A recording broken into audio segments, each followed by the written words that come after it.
Is the California housing market on the ropes? We've seen a dismal spring as we've seen literally tiny bits of demand here and there, but not the demand we expected to see during spring. We expected to see a crazy spring and definitely a crazy summer, but it's not looking that way. So how does this impact Sacramento, and how is Sacramento's real estate market adapting to the changing climate? Is it a buyer's market? Is it a seller's market? We're going to talk a little bit about that tonight. We're going to talk about California, but we're going to focus in on Sacramento. So if you're thinking about making the move here, this is the show you watch, 7 p.m. every Wednesday live. Let's get started. All right, guys, welcome to the show. Tonight, we're going to talk a little bit about this market. It is crazy. And tonight we have a guest, Matt Barber. Matt, how are you doing tonight? I'm good. I'm happy to be here. Long time. Let's talk a little bit about the market. For me, honestly, like there's been grumblings about a buyer's market happening sooner than we anticipated. We had a nice little talk on the phone, and you're kind of feeling the same way I am. It might not seem this way. It might kind of have this kind of high interest, inventory is higher prices as far as that stuff goes. But I'm talking to a lot of realtors. I'm talking to a lot of people who are getting deals done, getting a lot of seller concessions and kind of getting in contract. What do you think about that? Yeah, this whole market's being propped up right now off of seller concessions, right? And concessions, we mean seller credits to buy down your rate or cover your closing costs and just make it a little bit easier to digest the monthly payment and also the cost of what it takes to buy a home, buy any property. It doesn't have to be a home, it could be rental property, but buy a property today. For me, here's the thing, and here's what I think about. I think right now that for the most part, what we're seeing is that the serious person who's looking to sell their home, the serious person who said, I'm waiting till summertime, I'm waiting till the hot market, I'm going to sell, and this is when I have to do it. Now they're kind of saying to themselves, if I don't sell it now, I don't anticipate the market's getting any better. I got to make it happen. Now, also, just to preface it by saying it this way as well, too, like there are still a whole bunch of people who are super excited about their interest rates who plan on going nowhere. It's not like anyone can go up to someone's house and say, hey, I'll buy your house. Let's make it happen. It's not that either. It's just that there are a lot of people who are either the death, divorce, or departing the state who are saying to themselves, I got carrying costs. Let's get going. This is the time I'm going to sell it. And clearly the market ain't getting any better. Let's make a deal and let's make it happen. And I'm seeing that too. I mean, it's kind of a crazy market, right, Matt? It is. It is. I mean, this is the first month, again, from our conversation earlier. So let me preface this, right? Year over year in April, from April to April, this is the first year I think Sacramento's seen a negative point for appreciation, right? So I think, and it came right around this gap. I think right now it's like 1%. And so 1.9 is not far off of what we're currently seeing. Again, right, what I want to speak to on this is remember that real estate is a long-term asset, right? And we say long-term more than 5 years. So real estate, especially in Northern California, it was ripping for the last 4.5 years, right? We're talking 45% appreciation, which is unsustainable, which is now why we're actually feeling the pullback. And I think we're going to see the pullback for a couple more months, just depending on where interest rates go, maybe the end of the year. But again, you can't sustain 10% appreciation year over year, right? And that's why when we zoom out and look at the long-term effect, overall, we've had positive appreciation. But the last 4 or 5 years just been unsustainable. Agreed. I mean, and like I said, guys, this isn't like there's a lot of people out there, and give me a thumbs up if you're one of them that have 2.75s or great interest rates. And you're saying, I could care less if I drop a little bit in appreciation. I'm staying put. I'm happy with my home. I'm loving my payment. And there's just no way I'm getting out of the crazy market or getting into the crazy market. I mean, we still have clients right now who are looking in specific areas like your Grant Bays and your Folsom. And they're saying to themselves, well, it seems like people need to sell. People need to sell. People who need to sell, right? But there's a big piece of the puzzle that are on 2.75s. They realize that they don't want to sell, even if they make money off it. They don't want to sell because they got to jump into this crazy market. No one wants to be in this market of high interest rates and this whole negotiating, like if a price is right, price is wrong, the hunting and everything too, especially in this heat. No one wants to be out there. You know what I mean, Matt? I do. You know what's crazy is I actually helped a client last week. He has a 1.875 interest rate. It's a blessing and it's a little bit of a curse. He's in Texas. He wants to move back to Sacramento. Um, he doesn't want to give up that super low rate, but the property doesn't cash flow. He can't convert it to a rental because of the term of the loan, right? And so, in retrospect, he wished he took a 30-year versus a 15-year. So he's going to opt to sell it. But again, even at 1.875, where you're like, that's insane. Yeah. It just doesn't fit the lifestyle, and they got to move back. And so he is giving up that low rate, but that's the lowest I've ever seen. 1.875 on a 15-year fixed. It's hard to make the move back to California. Honestly, it's not like that people don't want to, but once you move out of this area, it's, I mean, prices didn't go, prices went up in California, Sacramento, Bay Area, and everywhere else. It's hard once you move out of California to kind of get back in, and giving up that rate.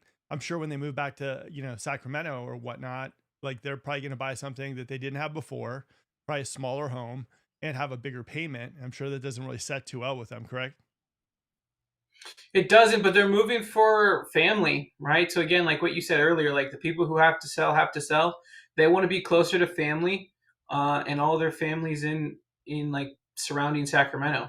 The other couple I'm working with is actually moving here from Texas, and it's for jobs. You know, their income is actually going to double going from Texas to California.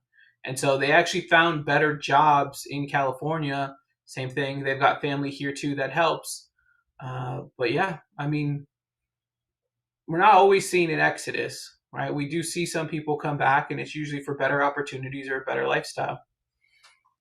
I mean, Sacramento's job market is pretty nice. State jobs, medical jobs, and everything too. I know that Kaiser's been doing some stuff, and UC Davis had a hiring freeze, but still, I mean, we still basically comparatively towards other areas.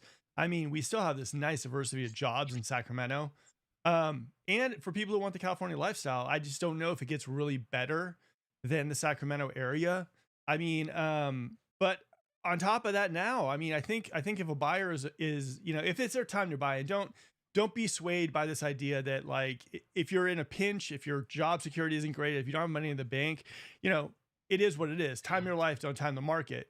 But I will say this, if you're a buyer, now I do think this. I mean, now and again, the specific buyer is going to get a break in this market. But if you're a buyer who's saying, look, I want a 4 and 2.5.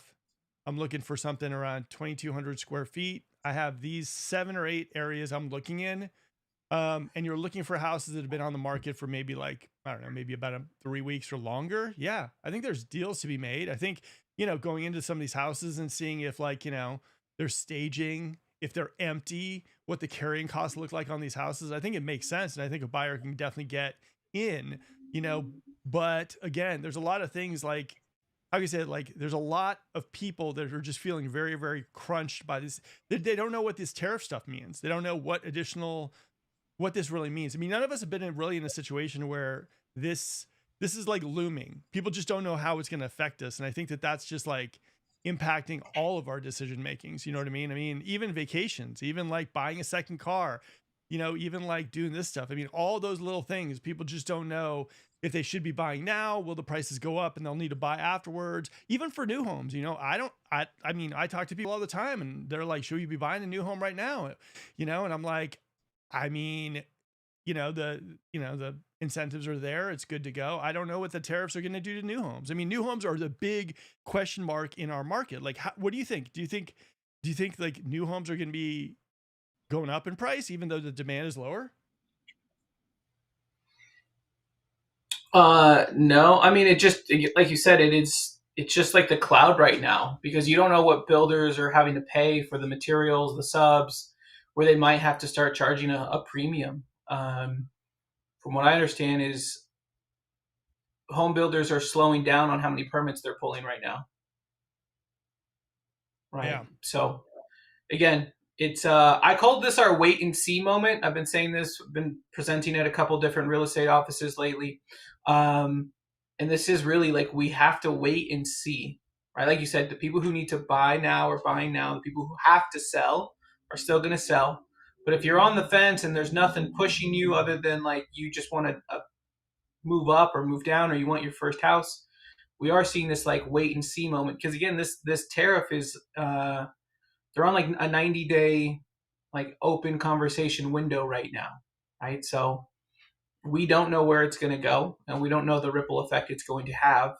And so we are seeing that buyer sentiment is real. It's affecting the market. People know that another listing will come up. That sense of urgency we had in the last couple of years, it's truly seems to be diminished. You know, um, Yeah. we had some clients and they just got into escrow. It was more right, so they would only accept an offer or counter offer where the seller covered all their closing costs. That was the factor that got them in. For me, I've talked to a number of realtors. And normally, like, I don't know, 6 months ago, if I told people, I'm like, yeah, I wonder if when we're going to head into a buyer's market, everyone would kind of laugh. They'd chuckle, right? Buyer's market, good luck with that. Everybody that I've talked to, realtors, and they're good realtors, people who really know the market, even lenders too, I've mentioned it. And there's been a sense of like, yeah, I mean, I'm feeling it. I'm feeling right now that like I'm getting concessions for my clients. Buyers are getting kind of like, getting reductions, and people are feeling that prices might come down a little bit. And, it's just there's talk about this, right? Um, and so for me, I mean, like, before the buyer's market comes in, because it will, I mean, if we still go this way towards August, it's going to be crazy, like with the inventory piling up and everything too. But here's the thing, guys, don't think this inventory also is like all the good stuff, right? All those good stuff you've been waiting for.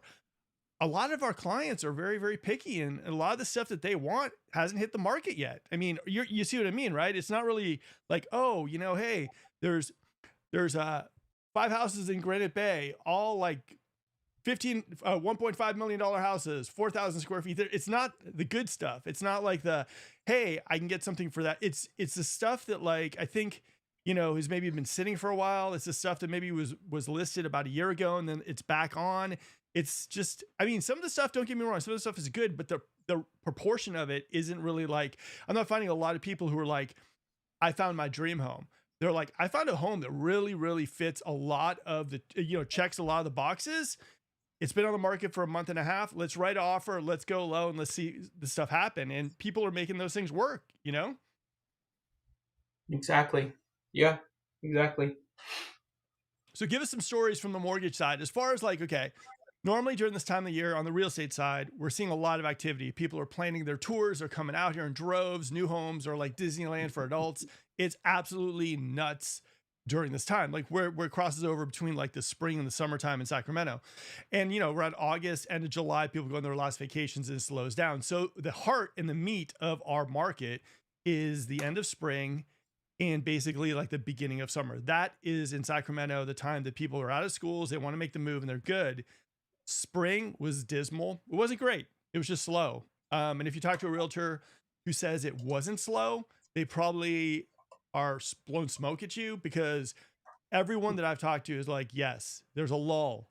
There's a slowdown. We don't see what's going on. So for our end, that's kind of what it looks like. It just looks like right now there's more houses being thrown on the market and demand is not really picking up to the level it should be for this time of the year. As far as the Yeah. applications, as far as the contracts, what are we looking like on the mortgage end? So for the last week, applications are down 5%. So again, that's probably why you're not feeling that spring rush. And that's just in the last week. Overall, applications are up for the year at 17%. But again, you have to imagine we see such skewed data because on the weeks or the couple of days where rates have broken into the low sixes, maybe high fives, applications surge, right? And so we know right now consumer behaviors, anytime there's a dip in rates, and right now it doesn't even have to be drastic. I think anything 6.5 or lower, we're seeing a surge in rates in both refinances and purchase applications. And so overall, we're up for the year, but the last couple weeks were down, which again, why the applications I'm getting, the home buyers are actually out. Their timeline is like July through October now, right? So Okay. yeah, we are yeah. Why we're not feeling the spring rush is because applications have been down the last several weeks. Now, Libby, applications are one thing, people getting pre-qualified and everything too. How about the contracts?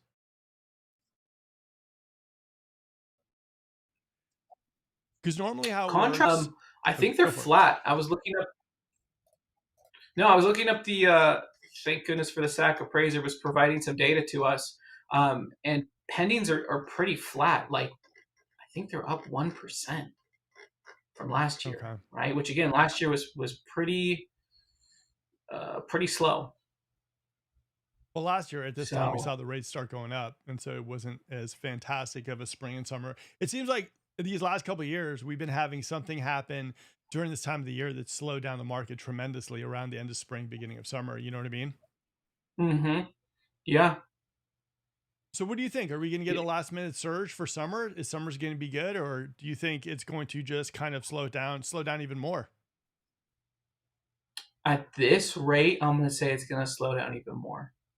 And that's only because right now mortgage rates are actually trending higher than they have the last 4 months.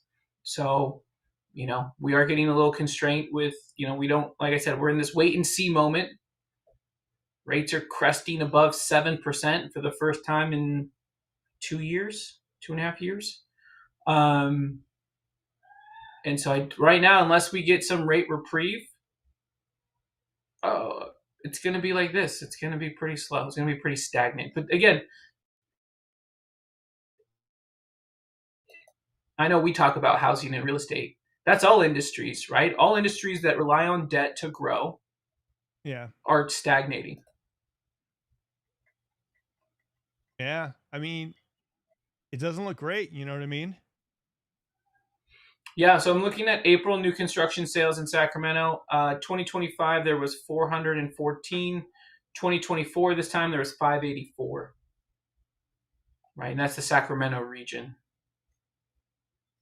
Same New thing. homes are Past playing it a 90 little smarter. days, yeah, past 90 days we're down 500 sales from 24 to 25. So really, Interesting. this again, it goes back to the homes that are moving are the ones that have some sort of concession. So in April of 2025, Sacramento County had 45% of the homes had a concession. El Dorado Hills, Yeah. 46%. Yuba County, 64%. Right, what are some notes? Yeah. Sutter, 65%. So you're talking like more than 50% of the homes that have sold needed some sort of concession on price or credit. So yeah, when you Interesting. say buyer's market, that I know it's not like a true buyer's market, but more than 50% definitely feels like a buyer's market. Anything closer than we had in years. I mean, here's how I look at it, right? Stats are one thing. Don't get me wrong. Love my stats. But at the same time, like stats tell you only part of the story, as far as I'm concerned. As far as like statistically, like, 4 months of inventory, buyer's market, we're not there, right? But if you look at it right now, who has the edge in this market? I'd say there's probably a lot of sellers that are getting nervous right now. They're wondering if, oh, my volume is low. How's that? A little bit better? Interesting. All right, here, let me flip over. All right, let me see if my volume. Hey, Matt, can you hear my volume? Is my volume getting a little bit better? All right, let me see. Can you guys hear me a little bit better right now? Let me know. If you guys can, give me a thumbs up. I'd appreciate it. Let me see. Hold on. Testing, testing. 1, 2, 3. How's that? Hopefully that helped you guys out. Devin, let me see if if my volume sounds a little bit better. Sorry about that. My daughter, who is 9, was playing around a little bit with the with the instrument panel. Matt, how do you hear me? Okay. I hear you great. All right, perfect, cool. Okay, so getting back to everything too, for me at least, and let me just angle this a little bit better. Getting back to everything as well too. Like I do think one thing that I've also been hearing is a lot of things have been falling out of contract. I think a lot of people are there's a lot of, normally what you see is buyers that are on the fence, buyers who don't even want to put in an offer and they're good to go. And I think a lot of people now are basically submitting offers and oh cool. Thank you guys.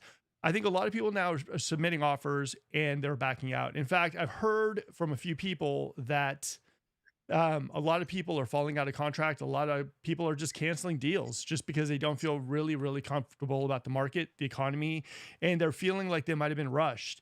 And now they're hearing a lot of noise about like the whole ideas that buyers might have a little bit of an edge. People are feeling like they're overpaying. So it's happening right now. I do think that that's only adding to the idea that right now buyers are feeling like they could see that one spark of getting a chance in this market. And like I said, I think buyers have been kicked in the teeth for the last, like, I don't know, what, 3 years? I mean, I think buyers for the most part has been bad. And I think right now the sellers, death, departing, divorce, I think that at this point, aggressive pricing could save the day. I also think marketing, right? And that's something that I'm always huge on. And it amazes me when you have people who are selling houses and they're not doing YouTube videos. They're not posting on Instagram. They're not pushing out their social sphere and they're just relying on signs and Zillow.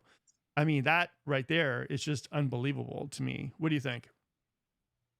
I agree. I'm really curious as to that because there's really in my mind I only have like there's only two reasons in my mind why people cancel, right? And this is what I've personally experienced. It's one, they didn't know their numbers before going into the property and they're surprised that the rates changed or their financial situation changed from the time they got pre-approved to the time they wrote their offer. The other one is the condition of the home, right? If inspections are done up front and we get as many reports as we can up front, that really helps prevent cancellations. My big thing lately is like if you were shopping, and I tell my clients this, like I follow up with you weekly because I don't want you to be surprised from the day we do your loan consult to the day you're in escrow, right? So we really push for weekly updates. And I also encourage them if they're at an open house and they have any inkling of a question of what their payment could be, or they need to see different scenarios to make things work, I want them to call me right then and there and we can work through it. So I do think we'd have less cancellations if there was a little bit more communication between buyers and their lenders. Just so again, you don't get pre-approved on a Monday, you make your offer that following weekend, rates changed a quarter, 0.5%. Then you throw on tariff news, economic news, you're uncertain about, where you are in life, and then all of a sudden the deal just doesn't make sense. It's too much pressure too soon. But also, like, we've done really cool things with those calls. We had a client once. The wife wanted all new furniture. She wanted all restoration hardware furniture, which is expensive. And what we decided to do is what made sense is instead of putting 20% down, he did 18%. He held on to 2%. It was $1,000,000.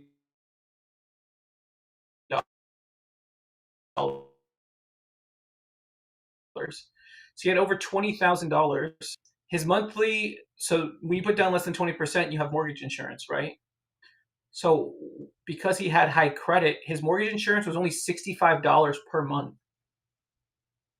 So he got to hold on to over $20,000 so he could buy and furnish his house exactly how he wanted. But then he was only paying an extra $65 per month. It just made so much sense. And then in 2 years, he was able to get that mortgage insurance off. So you can kind of structure your loan in a way where if the house needs appliances, needs furnishings, you want the best movers, right? You can withhold a little bit of money. Anything like 15 to 20, 15 is a great amount to put down. Hold on to 5% for those expenses. Right now, like as long as you have good credit, mortgage insurance is really affordable. And again, it's a tactic we've used so that they can, when they move in, the house is exactly how they want it.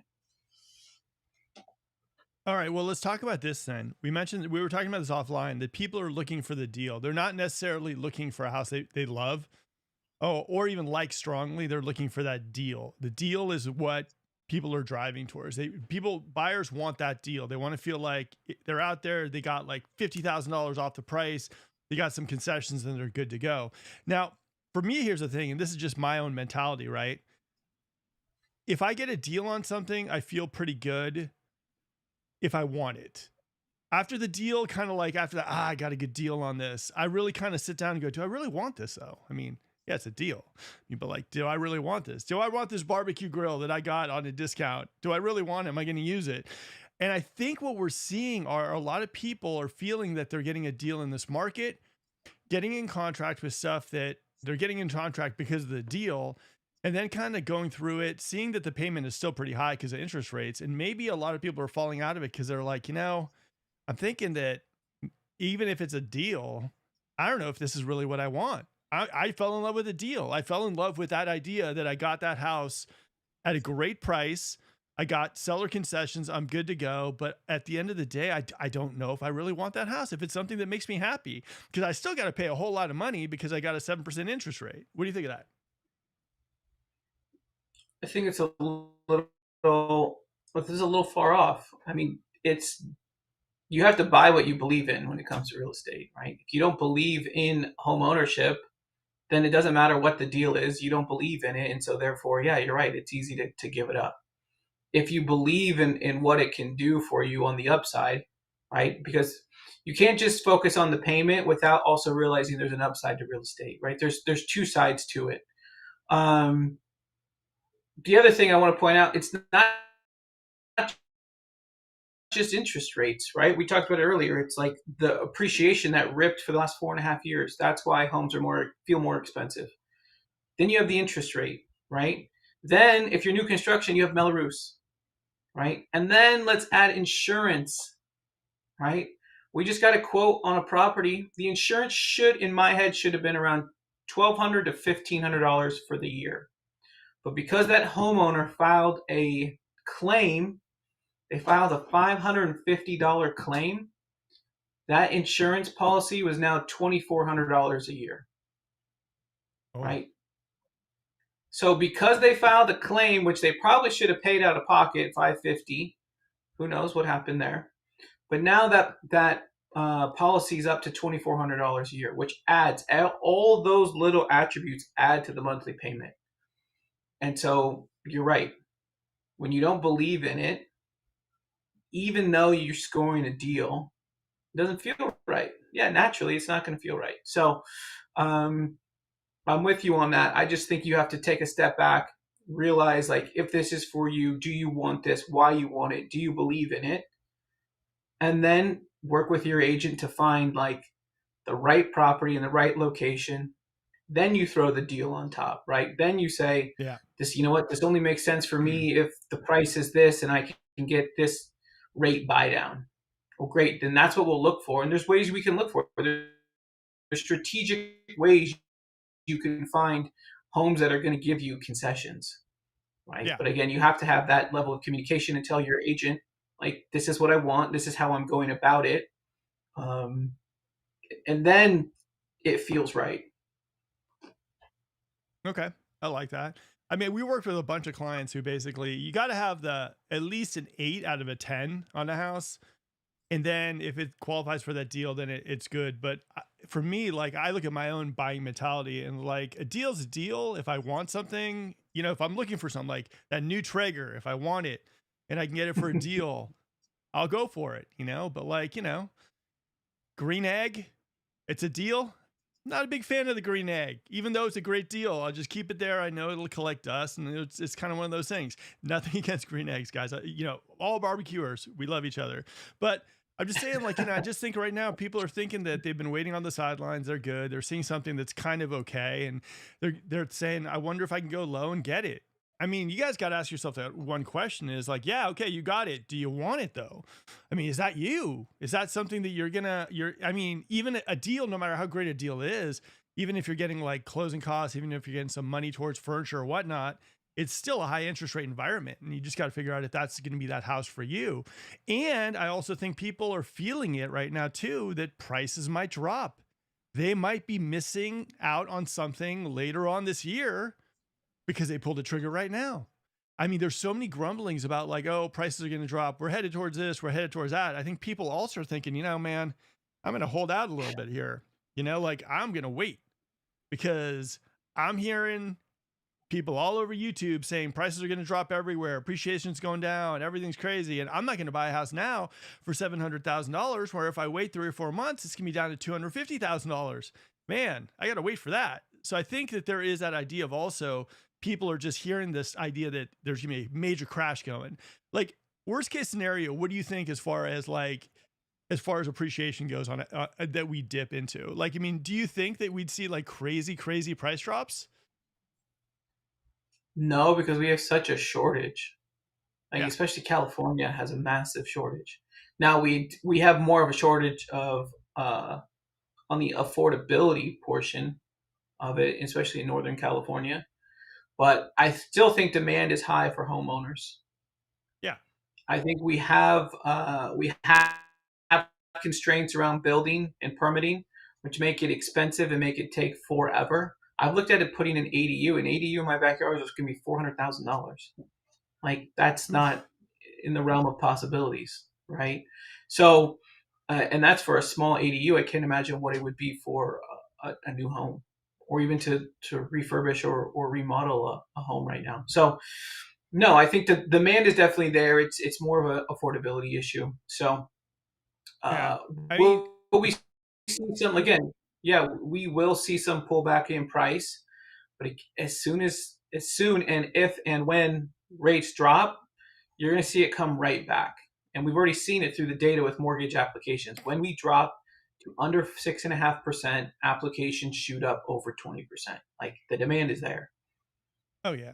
I mean, I've never seen a market like the last 2 or 3 years, like the market has been so number driven, like it's so crazy how like that happens. And like you mentioned, it doesn't even have to be a crazy drop. It can just be a little bit like in one direction for a little bit and people are going like, I got to get out there, which is a smart move because I think there is that magic number that can flip everything around. Prices are going up, multiple offers, appraisal contingencies waived and everything too. So you just got to kind of watch it, right?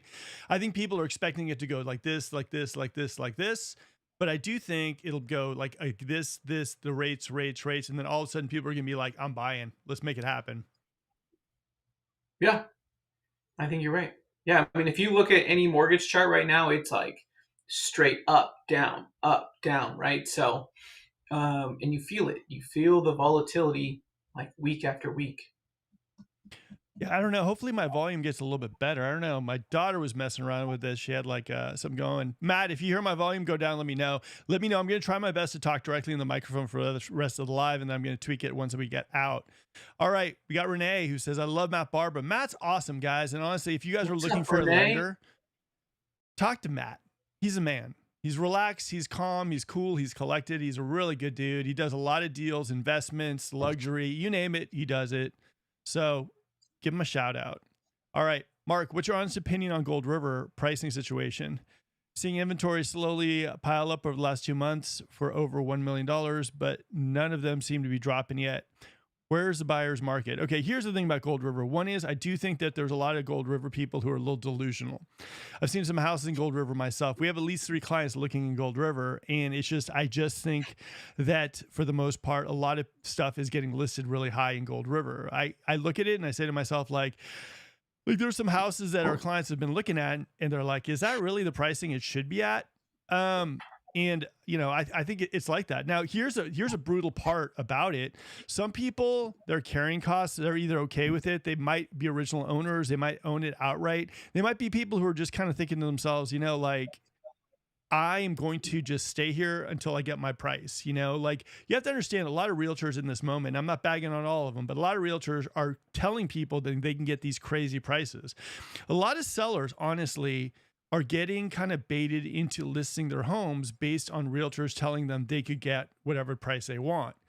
And so when you have a realtor telling you, "Hey, look, I know your house," the realtor's thinking I know it's worth 900, but I'm going to list it for $1 million. 3 weeks later, we're going to have a little talk. We're going to drop it down to 900. Then we're going to sell it. You have a lot of buyers who are like, "Well, no, I'm not going to do that. You told me $1 million and we're good to go." So I do think that in Gold River right now, there's a lot of inflated prices. I do think that it might be just a waiting game. And if the house, like I said, if the house disappears, it could be someone who said, you know what, look, you couldn't sell my house for what you told me. I got a great interest rate. I'm still living in the house and I'm good to go.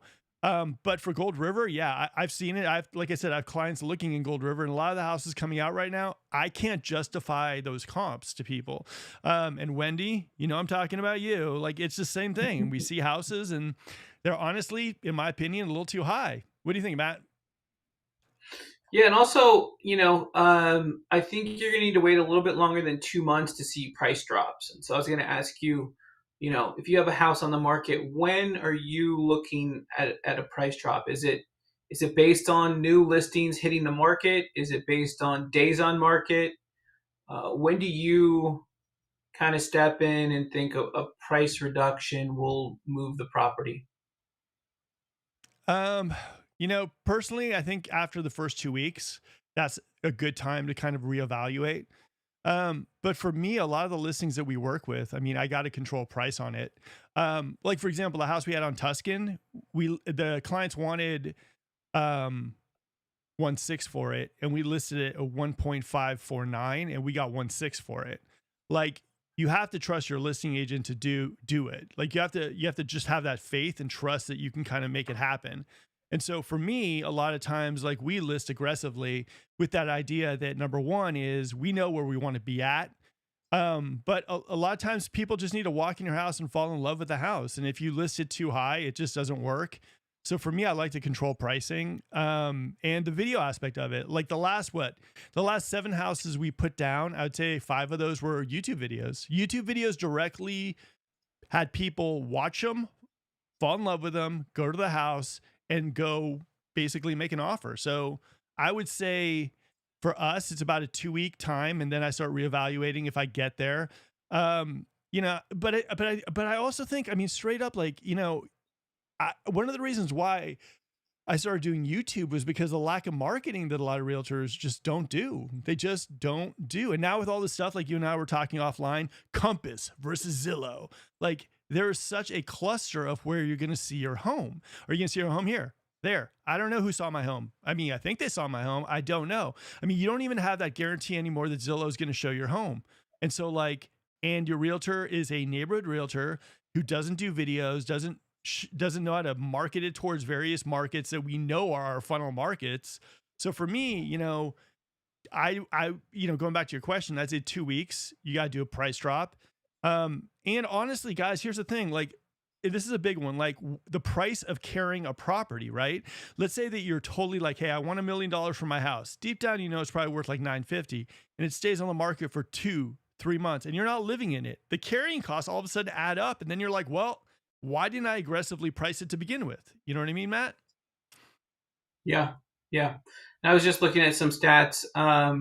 Overall, Sacramento region average days on market for April in 25 has been 34 days, right? And then again, each market's completely different. El Dorado Hills, 19 days.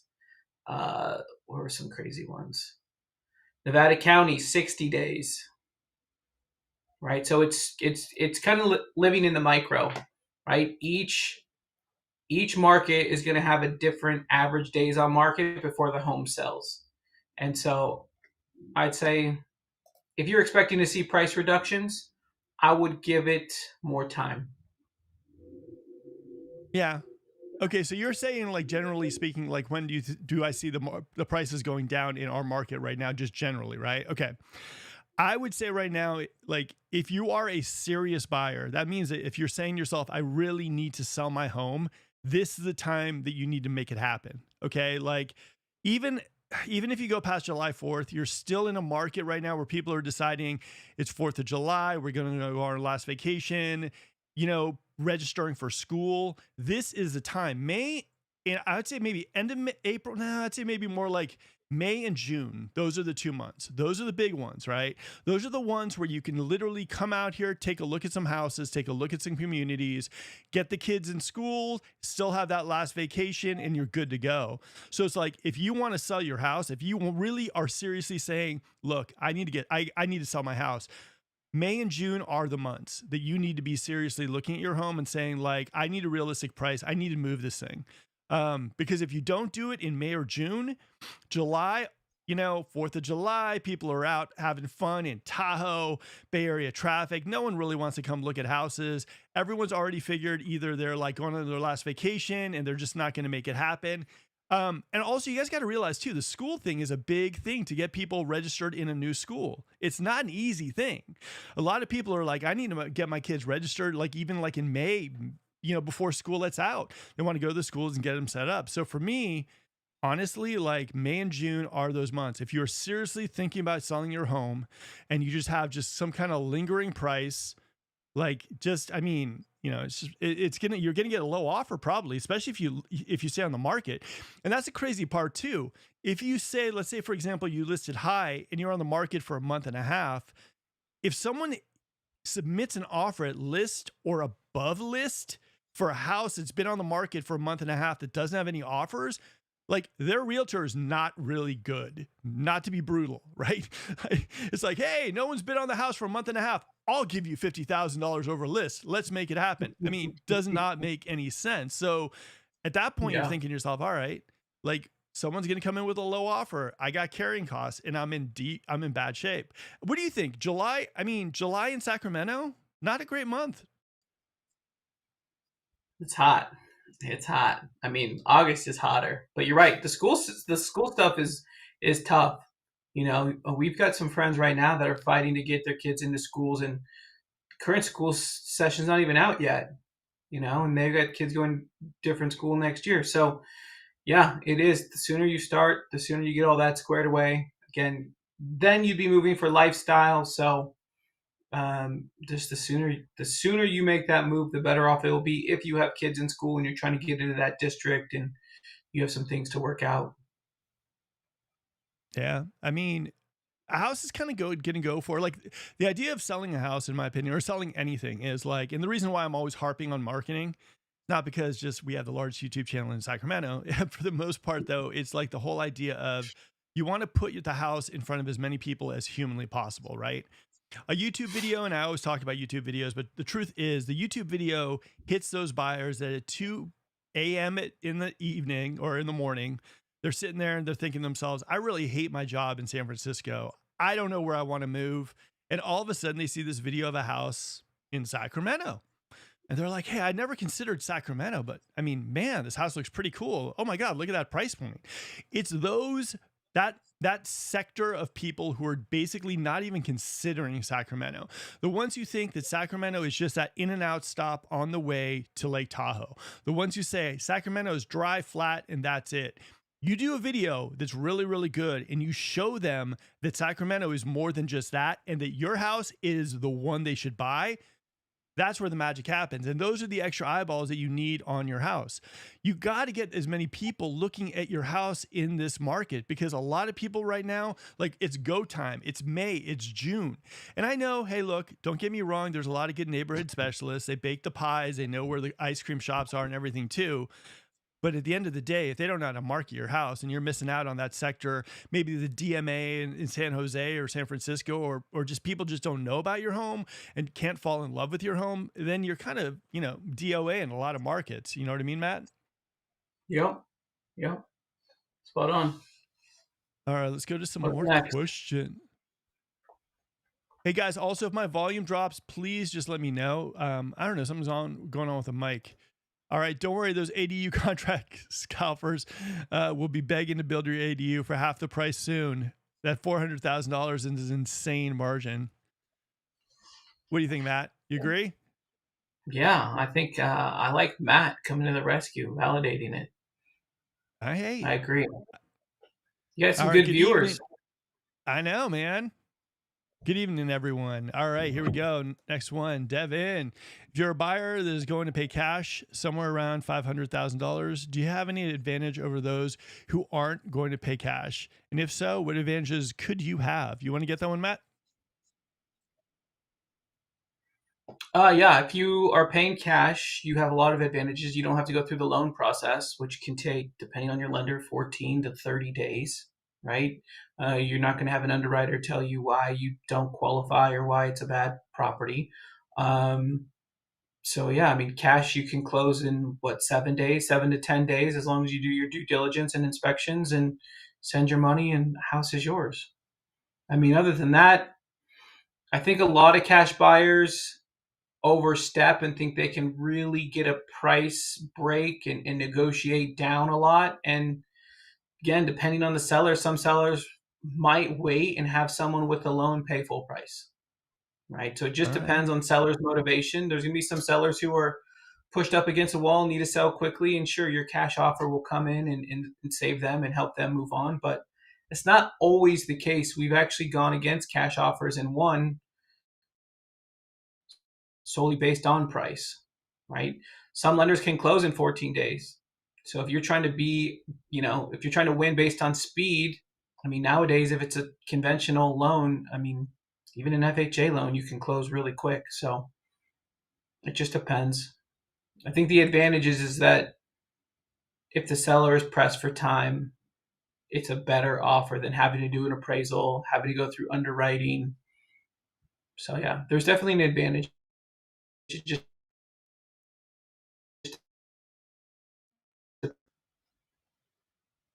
I'll also say this about cash, right? It's how you present it, right? A lot of times I work with cash buyers and they're like, well, we want to close in 45 days. I'm like, well, that does nothing for your offer, right? You want to like set it up and you just want to make it all nice in a bow and not a hassle, not anything. 7-day close. We'll do our inspections in 5. There's no appraisal. There's no loan. Let's make it happen. We'll get you guys out. We'll start, like you have to kind of set the stage up for a cash offer. A lot of people lose their leverage. Like I've worked with many clients who are like, yeah, we're giving you all cash, but we want a 30-day escrow. And I'm like, oof, don't do that. That takes away your leverage. That takes away your legs, right? You got to use every advantage of a cash offer. Cash offer, remember, you can close quicker, right? Which is great. Number 2 is you don't need an appraisal. You don't need a loan contingency, none of that stuff. It's a lot easier of a deal to do. So if you can actually talk that up and present it in a way that makes sense, you definitely can have an advantage. Now, that doesn't mean normally that like if like let's say there's like 2 offers already on a property that let's say it's 2 offers at like 550 and you come in at $500,000 and both offers are really strong, your cash offer isn't going to work. So there is a little bit I'd say of a envelope. For me, if like I got a $500,000 cash offer for a house and someone came in at 510 and maybe was like, I don't know, maybe I was talking to the lender and it just didn't seem like it was gonna, there was still some question marks. And the cash offer came in and said, hey, look, let's close this thing in 7 days. And we'll do inspections in 5 and we'll get this thing done. I think maybe that might work, but I think you also have to be realistic about this as well, too. If it's you, think about it this way. If it's you, would you rather wait a little bit and have 510 for your property or like, close in 7 days and have 500? So it's depending on the situation, but understand that in this market, people might want to wait to just get the extra money. What do you think, Matt? Yeah, exactly. Exactly. When I sold my first property, we had a cash buyer that was low on price, and then we had a VA buyer which was at asking price, and we knew with the VA loan there's a couple extra hurdles you have to jump through. But I was willing to do it. I was willing to do it to make a little bit more. And again, it was like the offers came in within the first week. So yeah, I take the risk on the one with the loan for a veteran all day. But that's me.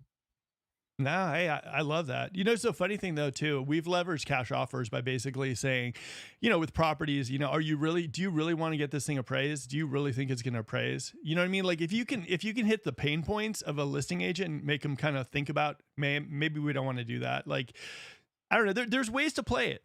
Like there just is. This is a good one. Oh man, this is going to be good. This is going to be we're going down a tangent on this one. I think in this market, we need a new MLS status implemented. What do you think, Matt? This is going to unlock the whole Compass versus Zillow. Who do you got? What do you think? I'm not jumping on that train yet. With my experience in the local MLS, I'm going to say yeah, right? And only because here's my perspective, right? We have mortgage software that allows us to create financing flyers for properties, right? It's an integrated system. Our current Sacramento Metro blocks us from accessing that information. So we have to have written authorization from the broker of record to get access to that information. So we are not able to deliver those as fast. We can do them manually, but we're not able to deliver them as fast to as many agents as we could possibly do because of the MLS rules, right? Now, agents and brokers want us to have access to that information. So again, we can create collateral and marketing and help promote and show uh, what a concession will do or what a buy down will do, but we can't get that. So, from my perspective, I definitely think we need a new MLS status. They seem to be the true gatekeepers of the market, and I find with new tech and all these great websites, other than Zillow, Homes.com, Realtor.com, Compass, like everyone's got a great property search website right now. So I don't know if we need the MLS, right? Right now, they seem to be an expensive gatekeeper. I think MLS should have become Zillow a long time ago or something to that extent. I think that like realtors and like MLS, I mean, we let Zillow turn into this huge monster and now it's kind of like just doing what it is. And now you also have all these Zillow Flex teams. A lot of these Zillow Flex teams are like, you know, on the Zillow Kool-Aid as well too. I think there should be something that's a little bit less monopoly-ish. I think there's something that should be like fair for everybody. I think that like also if you want to sell your own house, I mean, knock yourself out. You should have that access to be able to do that kind of stuff. I think that there's a lot of regulations in place when it's your house.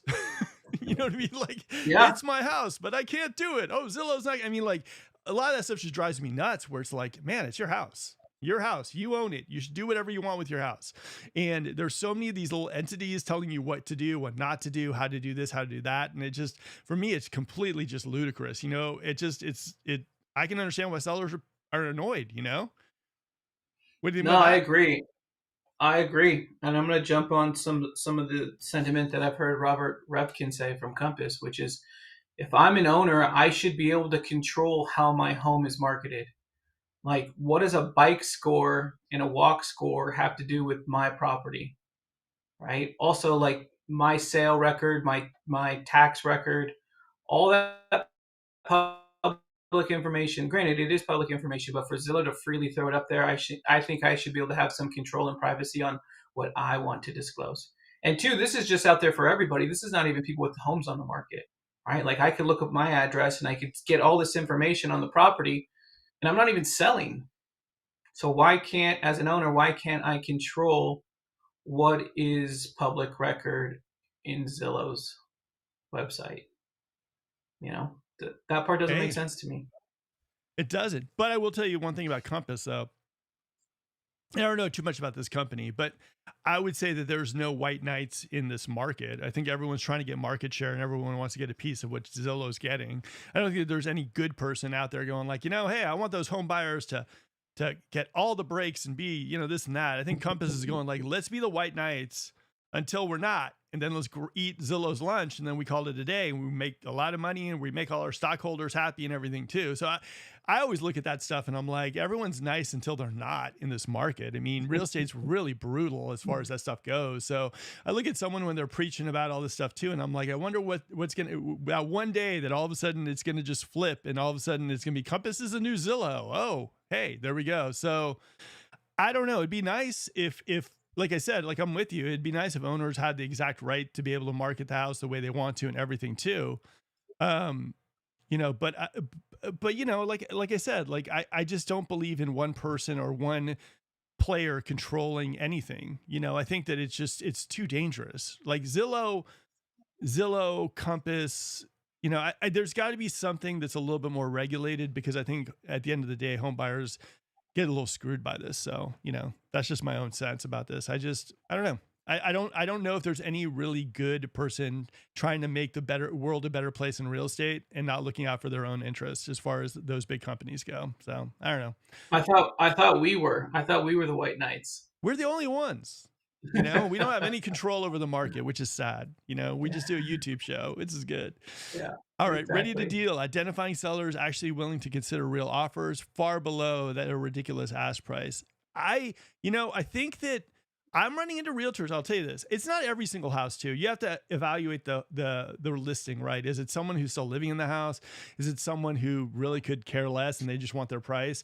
Or is it that person that has carrying costs or the house is in bad shape, it's deteriorating? You got to figure it out. But I think I've been talking to a lot of realtors who are saying we're getting some low offers accepted. It's not every single house, believe me. It's just not. You know, if you see this amazing house in Granite Bay pop up in Los Lagos and you're like, they want 2.5 for it, I'm going to give them 1 million and they're not going to take it, you know? So just, you got to evaluate each house as well too. But the evaluation process, I would say number one, going to the open house, see how busy it is. Two, see if there's furniture, see if there's staging. Check the market demand, how popular that area is. Like there's little things you kind of do, and your realtor should be doing that stuff too if you decide to work with one. So that's it. What do you think? Ready to deal? Is that a new website? The Matt Barber website, readytodeal.com. What do you think? I like it. I think we need to hire video guy Matt. He's got good ideas. I like it. All right. You're right on delusional sellers in Gold River. Contacted a few realtors on the price negotiations, got similar responses. We're confident the offers are coming at listed prices. You know, here's the thing. I'll tell you this.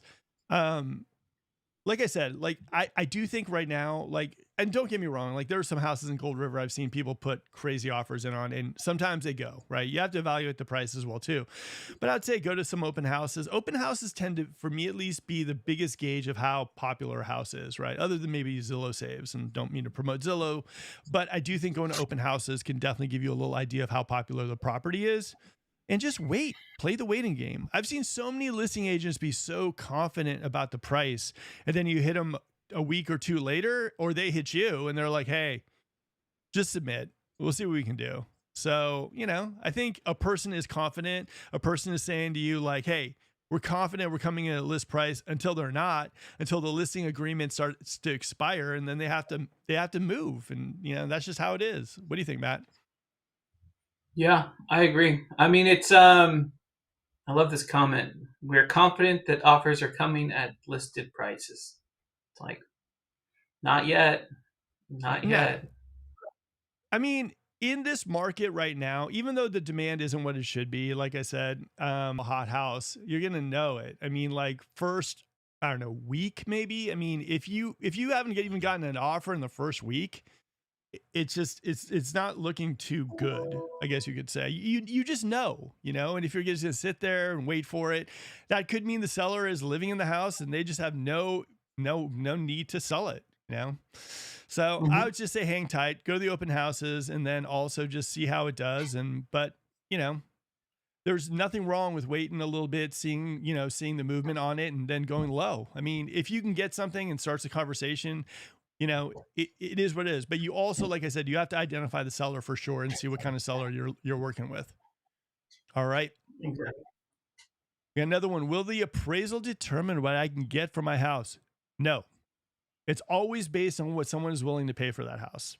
That's straight up. What do you think, Matt? Yeah, I mean, it depends too on the type of appraisal you're ordering. If you just order, like, we can order you a free digital appraisal right now. What's going to happen is going to come up with a range of prices it could sell for. Appraisal from the bank is going to be a little bit different, right? So, no, the appraisal will not determine. The appraisal will basically just be a report from a third party appraiser to tell you what it could possibly sell for. But who knows? I mean, someone might be willing to pay more. Like, you don't know until you put the house on the market. Feel Appraisals are funny though. You like, know, isn't it funny, Matt, how when you're in contract, majority of appraisals fall on that exact price point that you submitted the offer for? yeah, it's because they come up with the range in their calculation, right? So they get a range, and if they can't come up with a range that meets the sales price, then they'll obviously give the value in which they feel is fit. But yeah, if they do their calculation, they're going to get a range of value, and if the purchase price is within that range, that's what the market's determined what it will sell for. You know, it's funny though. Imagine how how in trouble we would be if the appraisers didn't get to look at the contract, what the contract price was. Oh boy. Do you imagine how brutal the market would be? Oh, wow. It would literally kill our real estate market. Oh my God, it'd be just nuts. All right, Hmm. Farm Boy Art, I'm ready to sell and move to Russia for farms. I don't know. I think you can do that in Idaho or like Texas or Tulsa or something like that, right? All right, Yeah. video guy Matt. Yeah. What Compass is doing is BS. Displaying homes to less buyers is not in the best interest of any sellers. What do you think? I mean, the website's available for everyone.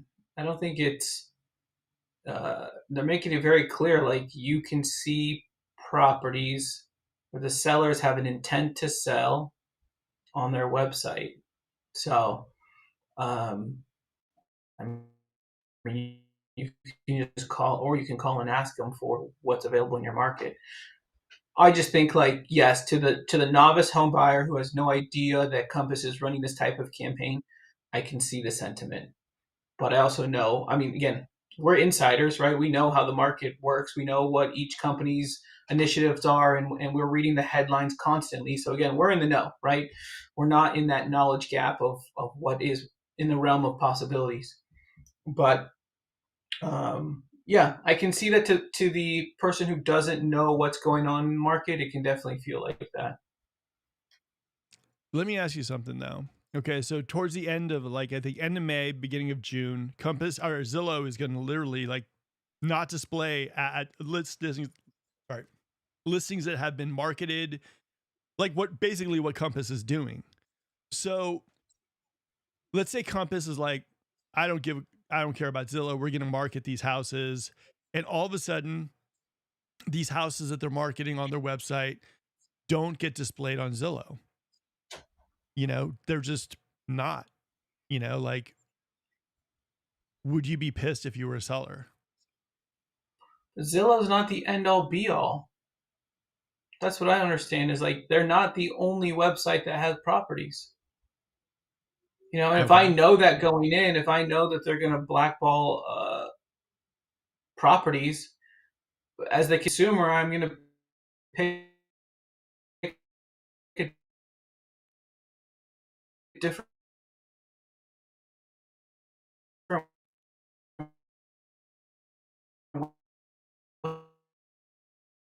hiring an agent. I'm going to go to lease options for sale by owners, like properties that, like, who knows if that data is accurate, right? So I don't know. I just don't think they're the end all be all. It's not the preferred. Like, to be honest, if I'm using a website to look at properties, I use Redfin. It's an easier website to navigate. If you use it on your phone, you actually get directions to Google Maps. It's like the agent's contact information is on there. It's just, to me, it's that and Realtor.com, to me, the most accurate sites for property searches. So again, I don't personally use it. I do feel for the novice home buyer who goes to Zillow because they see all the ads, right, and they kind of get roped in that way. But Oh yeah. I just don't think they're. I don't think they're the end all be all for real estate search. I totally agree with you. But I will say this though, if you ask me, where do you think a majority of people, what is that place where people look? I'd say Zillow is probably it. So I would say that if you took 100 people that were looking for houses and you did a poll of which one they're using to look for houses, majority of them would probably say Zillow. Whether we, and I don't like Zillow. I'm not a big fan of how they've kind of created this kind of like dominant kind of force and they feed leads and all that stuff too. She doesn't see it. Like, how does that end up kind of, I don't, I don't know. What does that do? You know, like, I don't know. For me, that's the craziest part for me, straight up. It's like, to how do you explain that to somebody? How do you say, "Hey, look, your house isn't going to show up on Zillow"? Like, I'm not saying Zillow good, Zillow bad. Zillow is a great. I'm not saying it is. I'm saying like we created Zillow as realtors. We created that monster that is Zillow. But like to have it not be shown on a website and an app that a majority of people look at it and maybe they miss your house. Maybe you don't get as much as you would. I mean, how this is going to play out is going to very much be very, very dangerous for a lot of people who right now in this market are thinking to themselves, one, I should be selling my house for $1 million. Maybe their house isn't worth it, but they're thinking I should be selling my house for $1 million, and then they're not getting their $1 million. Now, normally, when a person doesn't get what they want, they look for someone to throw under the bus. And if you're a listing agent and for some reason the listing that you got isn't on Zillow, man, you're going to be right underneath that bus, don't you think? Yeah, but there's two things. One, when you talk about the MLS again, if you go to coming soon, if you indicate your property is coming soon, you have 1 day to put the property on market through our local MLS, right? So if it hits coming soon status, it gets pushed to the local MLS, it's going to show up on Zillow. For me, I don't think Zillow really understands how to access these private exclusives. That's what they're called. So let's just call them what they are. They're private Yep. exclusives. That's the name of it. The second thing is, as the agent, you're giving a this or this situation, right? We can go private exclusive, and we could run the risk of not being on Zillow. Or we can just go straight to market and have your house on Zillow. Which do you prefer? So I don't think it's going to be a big deal at the end of the day. Every company has some sort of off-market pocket listings. Like, they all advertise for it in some way. Even the companies that say they don't, I've seen their list of properties off market. Like, Oh, yeah. so I mean, it's just one of those things. It's like, let the Zillows and Compass like fight their legal fight, but at the end of the day, like, majority of offices have a list of properties that are coming soon, being remodeled. Seller has shown some level of intent to sell if the price is right. So they're already out there. Compass just gave it a name, and they put it on all their advertising. I don't know. It's going to be interesting. Like for me, I just look at this as saying, like, have they poked the bear? Or is this going to be eventually the downfall of Zillow because more, more brokerages, like I think Redfin or, whatever. I just think that this is going to be something that I haven't seen. I haven't seen anyone do this to Zillow or step up and challenge Zillow. Right. I mean, yes, Yeah. home.com, Redfin, but they're the same kind of beast as Zillow. But I'm saying like a brokerage that says, look, we're going to be marketing our properties. Like this is an interesting one. This is like not, this is going to be a very interesting kind of example. And Zillow also knows that they need to lay down the law, because if they don't lay down the law, more companies could do this. And all of a sudden they lose their monopoly, their dominance, their everything in the market.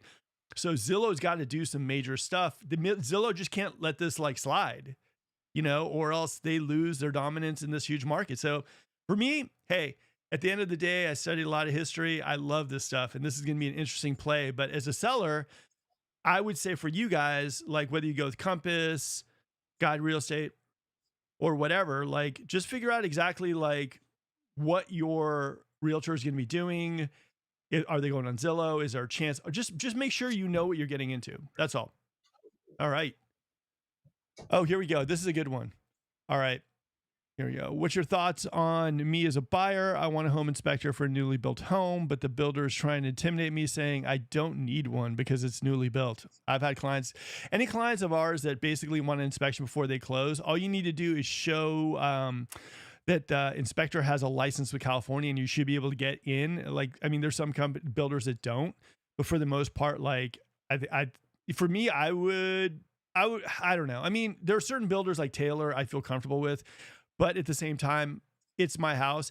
And one of the things for me, Matt, and you'll get this, like it's crazy for me that when you buy a resale home, okay, you have that right in California to have a home inspection.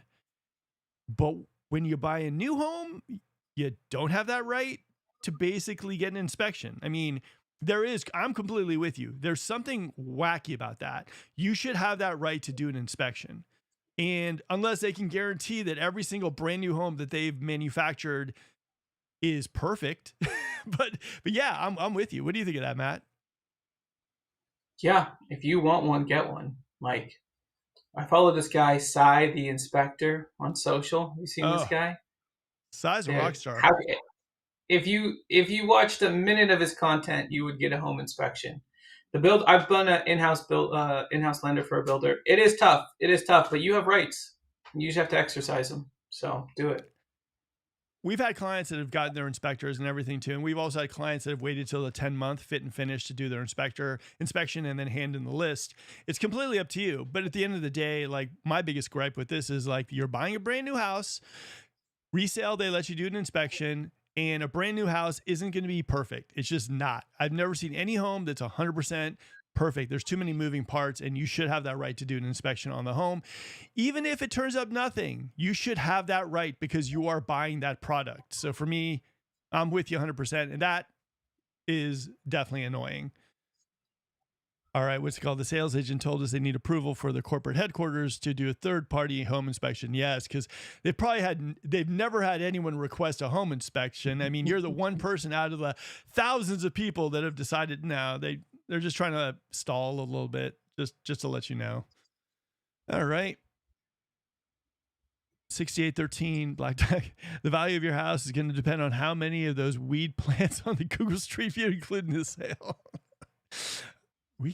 All right, 100% on the inspection on new construction. Yeah, guys, it's your house. You should do whatever you can. And like I said, one of the reasons why a lot of people use our team is because we have relationships with the new home people. Not to mention, here's the thing also.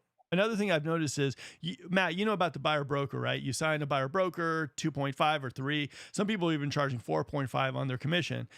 For us, one of the things we love to tell people as well, too, if you're working with our team, then Builder will pay our commission. Not one penny is out of your pocket. So just make sure when you're working with a team selling you a new home that if they're taking money out of your pocket, reach out to us because we don't do that. All right. You got Compass. Compass will not let you see their private exclusives unless you sign up for an account. No one is doing that at scale. It's gatekeeping supply for the benefits of Compass and only Compass. There is no white knights in real estate except for Matt and myself. That's it. No one else. Now, Compass is looking out for Compass. And video guy Matt.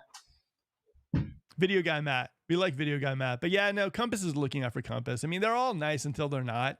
You know, even homes.com, I love homes.com because they're coming up and doing their thing. But you know, they're basically a company that's out to make money whatever way they can. So that's just kind of how it is. All right. Good gotta learn how to talk. Good listing agent wants the house listed on all major sites. More eyeballs, the better. And doing YouTube videos. Yeah, I'd say like, look, here's the thing, straight up. In this market, as Matt and I are going, you know, inventory is stacking up. Buyers are having a huge advantage. If you are selling your house in this market and you're just relying on some great open house cookies, and I have smelt a lot of good open house cookies, like good luck. You know, May, June, it's crunch time. If you don't have videos, if you don't have analytics, if you don't have it listed everywhere, if you don't have flyers being sent out and everything, guys, you know, you're just not doing everything humanly possible to sell your home. And if it doesn't sell, I don't know. I mean, you just got to verify that all that stuff is being done. I mean, like Matt, if you were selling your house, wouldn't you want every little stone like basically flipped over? I mean, like anywhere that you could possibly get a seller or a buyer for your house, wouldn't you want to know that that's being done? So when you actually sold your house, you'd say, look, they did everything. I saw them on Instagram. I saw them on LinkedIn. I saw them on Facebook. I saw them handing out flyers, sending out postcards, doing open houses, baking the cookie, everything. Wouldn't you want everything done? So when you get that offer, you can say to yourself, look, offer came in. I feel comfortable that they did everything humanly possible to sell my house, and I feel good about that. What do you think, Matt? Yes. Yeah. But yeah, it depends on the price I want, right? And the only reason I say this is this didn't come to me. I actually met someone at a barbecue and he sold with open door. He sold his house to open door, and I was just like, why? Like, why wouldn't you use an agent, like you said, and get as much exposure as possible to drive the price up? And he was like, I have 3 dogs and I have 3 kids. I can't keep my house clean enough to show it. I don't want to deal with staging. I just like don't live in that lifestyle where my house is like not chaotic. And so they gave me the price I wanted. I sold it to them for cash. I walked away 2 weeks later. So while I say yes, I would want full exposure, There Yeah. are some people who just want the price and they want to walk away. And they don't want people through their house. They don't want to clean their house. You know, maybe they All right. never why they're not getting their price because it doesn't show well. So I say there is a market. Let's say 20%. There's gonna be 20% of the market who just wants to walk away. Here's my price and go. But I say the other 80%, like we want top dollar, and you have to make sacrifices to get top dollar. All right. All right. And do you know what I have to say to that 20% that did use a realtor? Good for you. It's your house. Do what you want to do. Make it work for you. It's your Exactly. house. It's All your right. life. Live it. Live it, love it, do what you want to do. It's your house, it's your asset, and don't be leveraged in anything you don't feel comfortable doing. So there we go. Our home search portal market share, Zillow 44%, Realtor.com Gotta change 19%, that. Redfin 15%, and the Sacramento real estate app is rising. No, yeah, I mean, Zillow's just a dominant force. But again, it's not, I mean, everyone could say, oh, Zillow's a bad guy. Zillow's a bad guy. Because Zillow wears a black hat, you know, in this narrative. But at the same time, I mean, it's the realtors that have been funding Zillow from day one. I mean, I know realtors that spend like $50,000 a month on leads from Zillow. I know Zillow Flex teams that are just like churn and burn, going off the scripts, doing their thing. So, we've created this kind of monster, so I don't know. Zillow. We shouldn't have gotten that carried away, but it is what it is right now. We're dealing with it. We're dealing with what we created. AI. No, I'm joking. All right. Thanks. The sales agent is trying to intimidate me and gaslight me by saying that I'm ignorant in the home buying process. She also told me I can't find a home inspector with their criteria. Okay, so I would say go to Pillar to Post. They're pretty good. I know home inspectors left and right, so let me know. I can send it to you. The other thing, too, is, and I will tell you this straight up, if for some reason you are not getting a great service at a new home community, you have the power of reviews. Boom. Tell them you're going to leave a nasty review if you don't get the inspecting service, especially in this age right now where new home sales are slumping. They will listen. All right. Video guy Matt, shoot me over your secret list of off-market properties, please. Hit me up. We always know stuff popping up because all realtors talk. We all kind of know each other. I mean, I got a couple texts from people too. There's not a huge like compass list, but everybody knows, everybody talks. All the realtors know. All the realtors know each other. It's very, very weird. All right. Plan an inspection before your 1-year warranty is up to. Stuff will be found and it's worth it. 100%. 100%. A new home is not like everyone's always like, yeah, new homes, it's brand new. Everything's, it's not. There's always something, Although I will tell you one thing. A client of ours, Alex, just closed on a KB home. Probably one of the cleanest handoffs I've ever seen, period. It was completely crazy. Like, I'm usually Mr. Blue Tape. I'm like, blue tape here, not one. It was crazy. All right, let me think. All right, Matt, you're helping me with this one. Mark, are home prices in Elk Grove going to shoot up like in Folsom in the near future? Thinking about buying Elk Grove. I like Elk Grove. I think the market's hot, smoking hot. I think that, I think Elk Grove, the 757 is one of the most competitive markets straight up. People love Elk Grove. I don't see it slowing down anytime soon. What do you think, Matt? Yeah, and I think their mayor even came out and said like they want to be a destination city. So it is one of those situations. Like I do think 10, 15 years out, like you wish you bought when you heard this YouTube There podcast. you go. But yeah, they have expansive plans to grow that city. They're trying to do anything and everything to make it much bigger. It is a nice central hub. It feeds into the Bay Area a little bit faster. Still got a great quality of life. A ton of room for expansion. I mean, I think eventually Elk Grove and Folsom are gonna touch, right? Like there's Yeah. just so much land between them. So I do think that's where it's headed with so much open space and how much demand we need for California housing. It's gonna go up with time. Who knows when, but it just looks like a great opportunity. Oh, no, 100%. The other thing too, I will say this, the only negative about Elk Grove, in my opinion, right now, as far as their growth goes, is that Elk Grove's, I mean, they just trip over themselves sometimes, right? The medical school was supposed to go in Elk Grove, and then Natomas picked it up. The zoo was supposed to go to Elk Grove, and Elk Grove tripped over its feet again, and next thing you know, it doesn't happen. So, in a weird way, like even Elk Grove is making so many mistakes, but it's still growing like crazy. That's the part that for me is nuts. You know, you lose the medical school, boom, okay, that's gone to Natomas. You botch the zoo, and all of a sudden it's still going to be a powerhouse. So even like Elk Grove's government, but you know, like Elk Grove's still doing great. I mean, it's super competitive. People love Elk Grove, proximity to the Bay Area. Elk Grove is, whether you like Elk Grove or not, you have to just appreciate what the demand is over there too. You look at something in Elk Grove, price right, thing flies. Price wrong, sometimes it flies too. It's just a nutty market. Yeah. All right, house in Folsom Russell Ranch that was in the peak at 1.2, now listed for 1.05. We're thinking it's a good deal considering such a drop in price since it was sold 1.17 in 2022. I mean, Lennar, you know, I don't know. I mean, it depends on the square footage and everything too. I'd run comps and see where it's, but honestly, comparatively, okay, so Russell Ranch, Gold Hill, you're not going to find anything at Gold Hill probably under like 1.2, 1.3. Silvercrest, some of the resales of Silvercrest, probably around that price as well too, but I don't see too many of them up for sale. Anthem had a property up in Russell Ranch. You don't see too many of those up for sale. The new Woodside community starts around 1, but you got that 50 thing. Shawwood starts around 1.2, a little higher up the hill.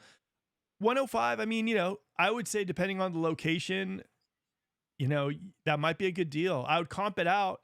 I would say talk to someone who can get you some good comps on it and see if it's what you want. But that price doesn't really, I mean, depending on the square footage, I'd say, what do you think? 1.1, just over a million. It's got to at least be maybe 2,800 square feet. What do you think?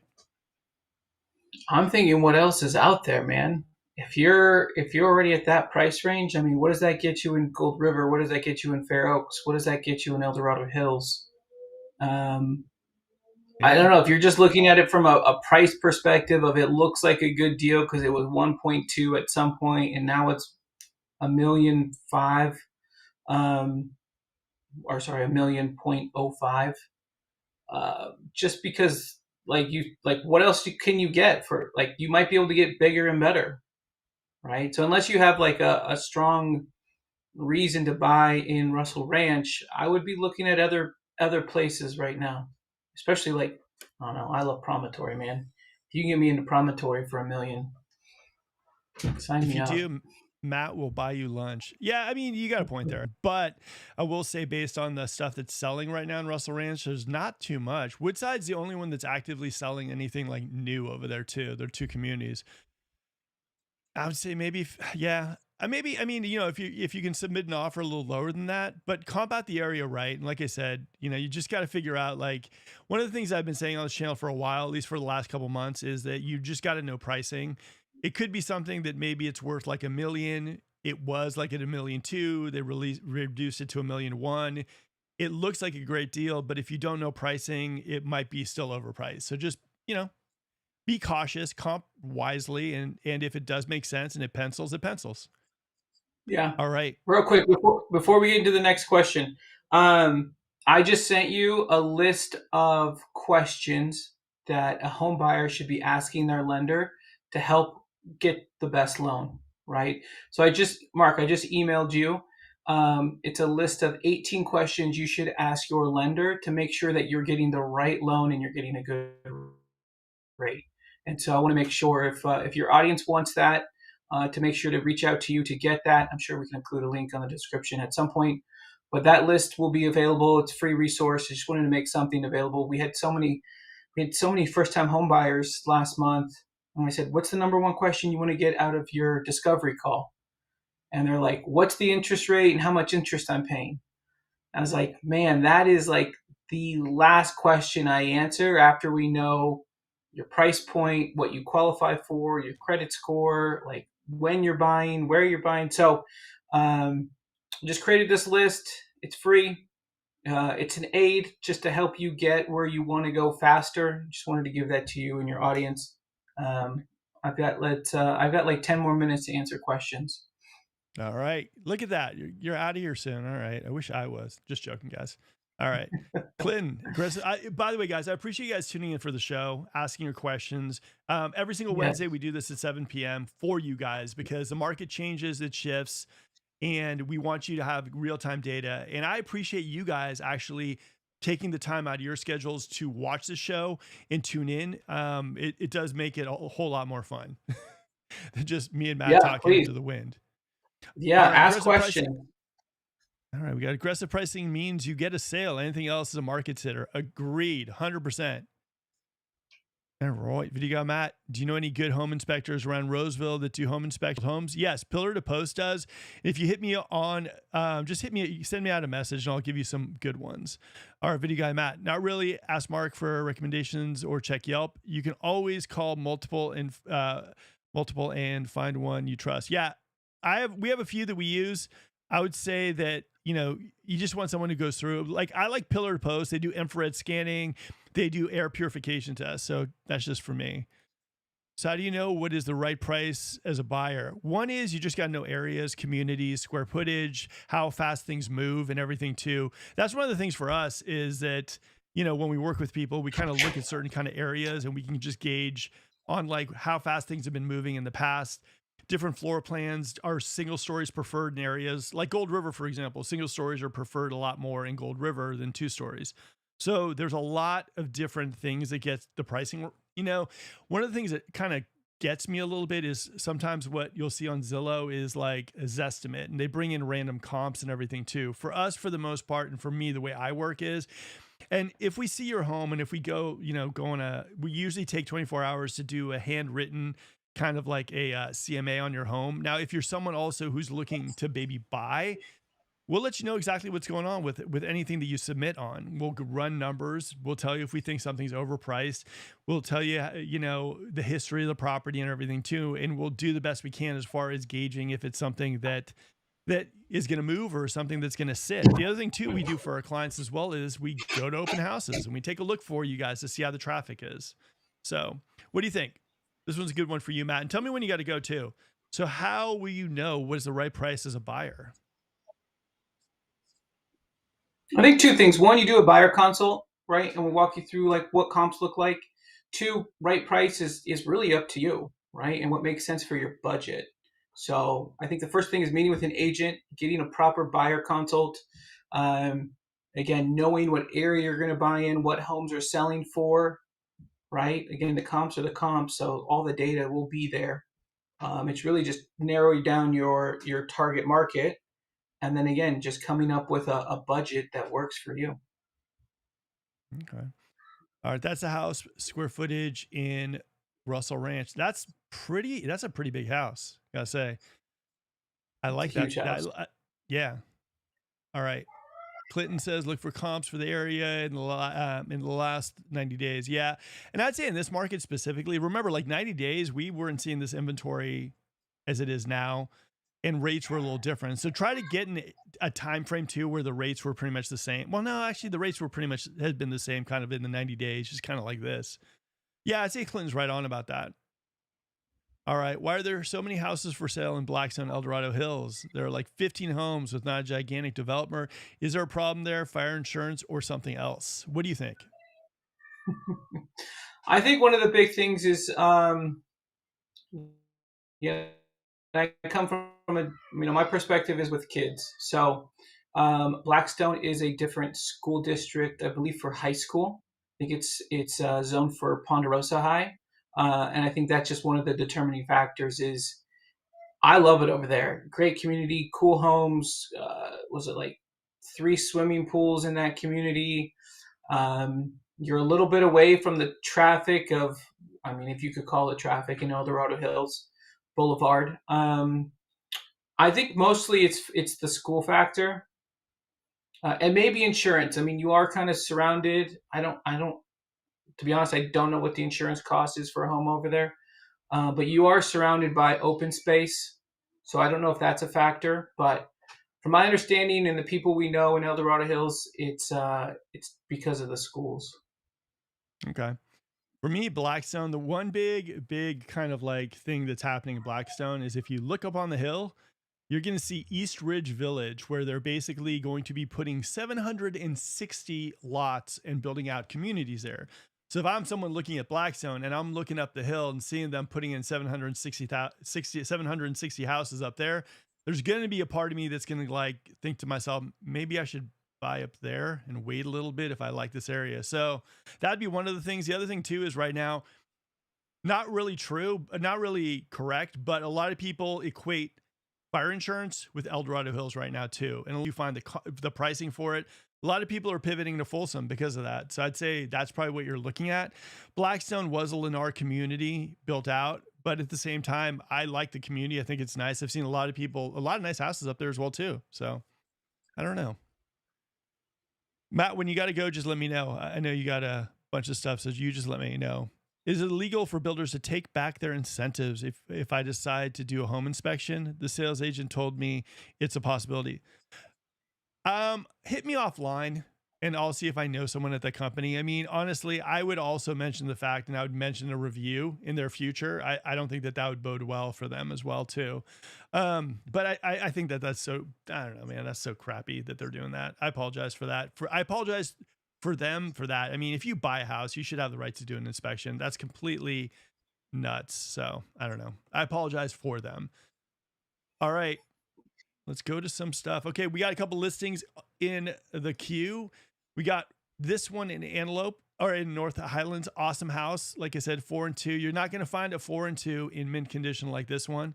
So if you guys are looking for a house and you want a nice house, guys, cute backyard, this is the one. Honestly, for this price point, I'll say it once and I'll say it again. You will not find a house that is this amazing for this price point in all of Sacramento.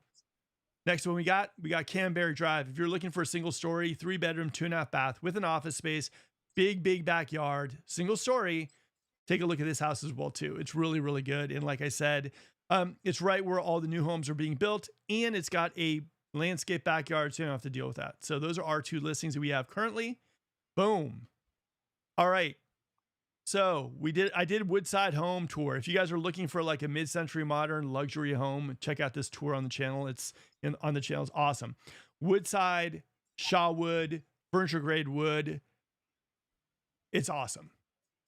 Clinton.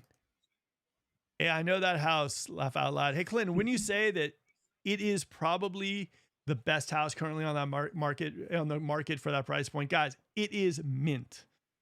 All right. Needs a pool? Yes, I'd say that house definitely needs a pool. What do you think? Have you seen any of the houses in Folsom Ranch, this new Woodside community? No, not yet. I'm gonna go this weekend though. All right, furniture grade building, like it's furniture grade wood. Like it actually, they don't have like, I don't know how to explain it. It's almost like just furniture like slid in. It's just it was super impressive as far as like how it's supposed to help with like fire resistant, and how it's supposed to help as well with like, you know, like if there's like movement in the land or anything too. I mean, really another level of building. I was really impressed. Might have a bias. All right, next one.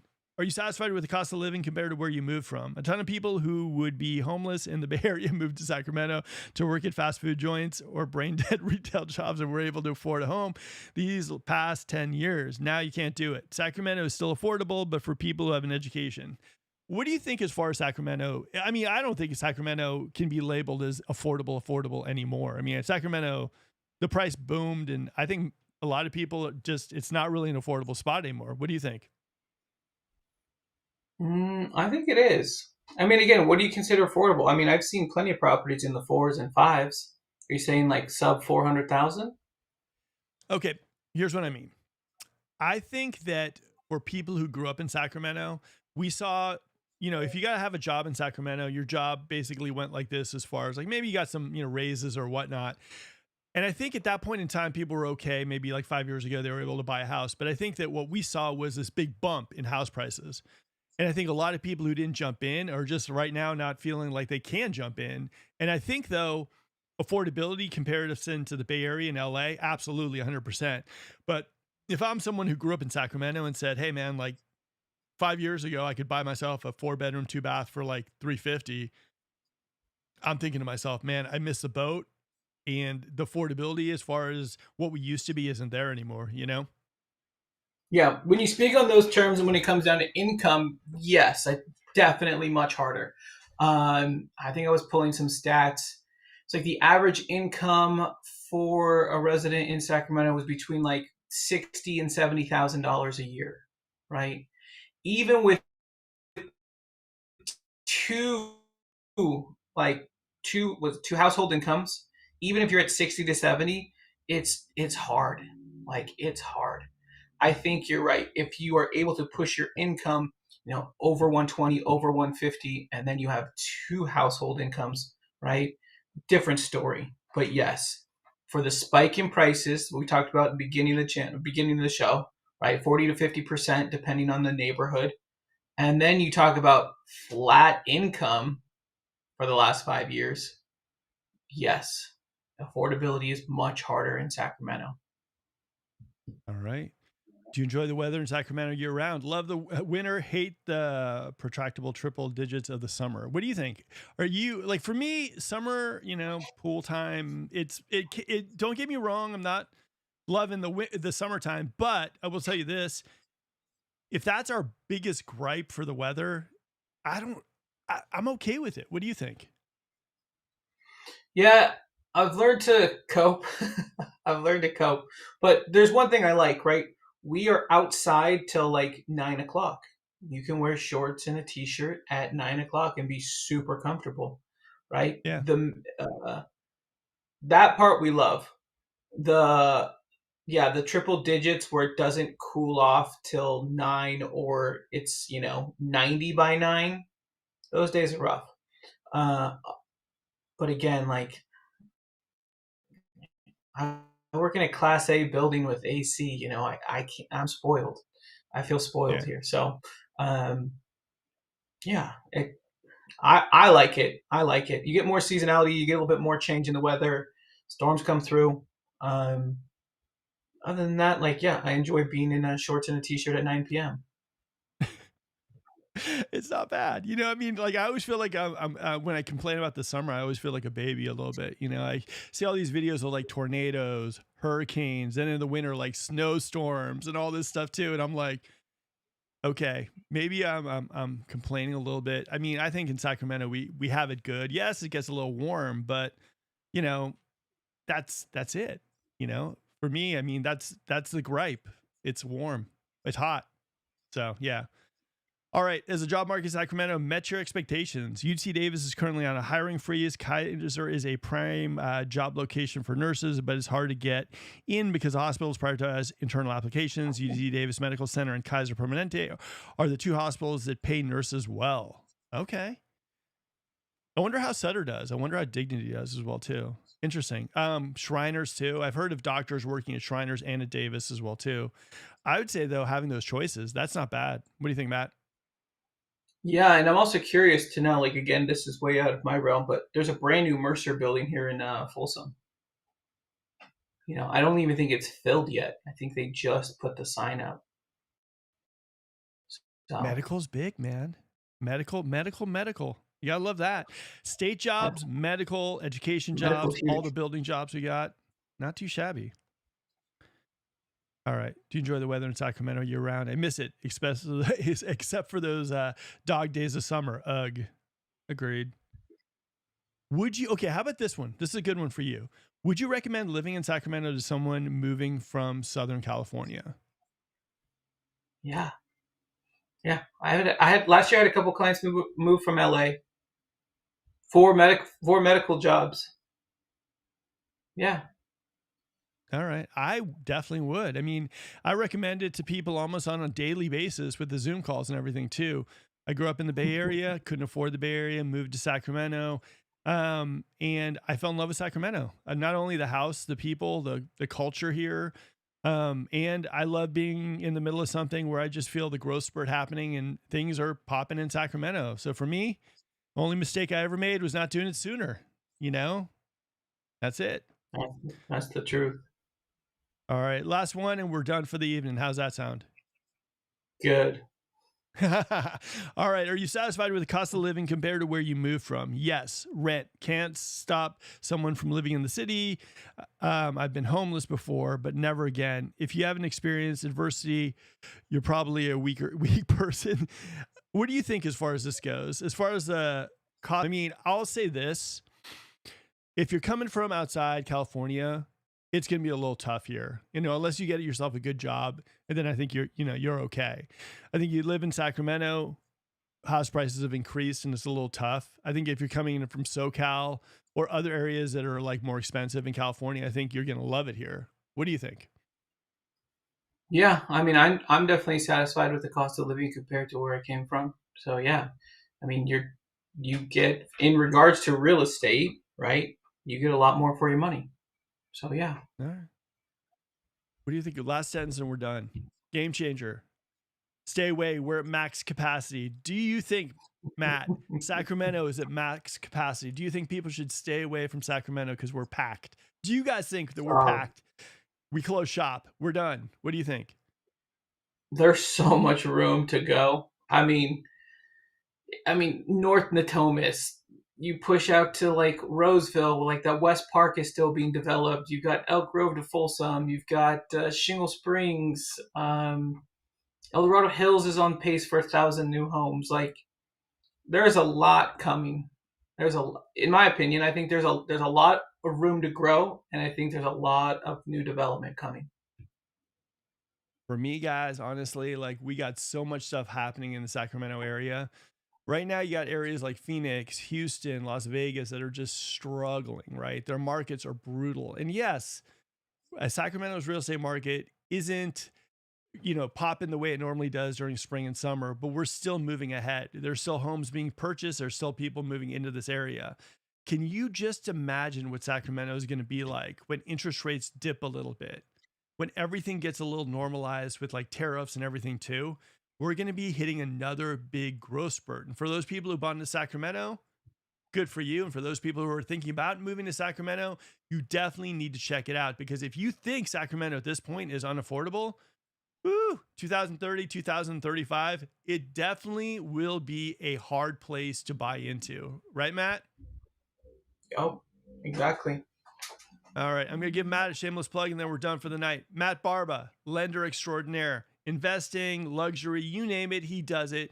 If you are someone who is in a new home and you're looking at the new home lender and you're thinking to yourself, are there any hidden costs? Matt can take a look at it for you. Just give him a look if you're thinking about refinancing in the future. Matt, thank you for coming on board, and we are done for the night. Any parting words? Yeah, catch me on Instagram. DM me if you're on the show. Happy to connect with any and all of you. And keep up the questions. We love answering them. So please, fire away. Thank All you. right, guys, This is remember, awesome. cool. Like, comment, if you enjoyed the live broadcast. We'll see you next Wednesday at 7 p.m. Enjoy the evening, and hopefully you guys aren't getting too hot because Sacramento is heating up. Okay, guys, hopefully you enjoyed this live broadcast. What do you think? Is the California housing market in trouble? Is Sacramento's real estate market in trouble? Let us know in the comments below. We'd love to hear from you. Now, if you're someone thinking about making the move to Sacramento, we include a Zoom link below. Hit that Zoom link, set up a time where we can talk to you a little bit about any questions you have about the area, plan an amazing tour for you, and get you into your dream home. Also, remember, if you are looking for a brand new home, we're one of the few teams in the Sacramento area where the builder pays our entire commission, not one penny out of your pocket. We'd love to work with you. Now, if you're someone in the Sacramento area and you're thinking about selling your home, guys, we've had the most amazing success with YouTube videos. Our marketing is second to none in the area, and we'd love to talk to you about listing your home and getting it sold even in this tough and challenging market. One last thing, guys, before I go, there's a playlist of other live broadcasts that we've done. And like I said, we go live every single Wednesday at 7 p.m. just for you guys. Hit that link. Education is power. And if you are thinking about making the move to Sacramento, those are the videos you definitely need to watch. Okay, guys, this is Mark. Have a good one. I'm out of here. Till next video.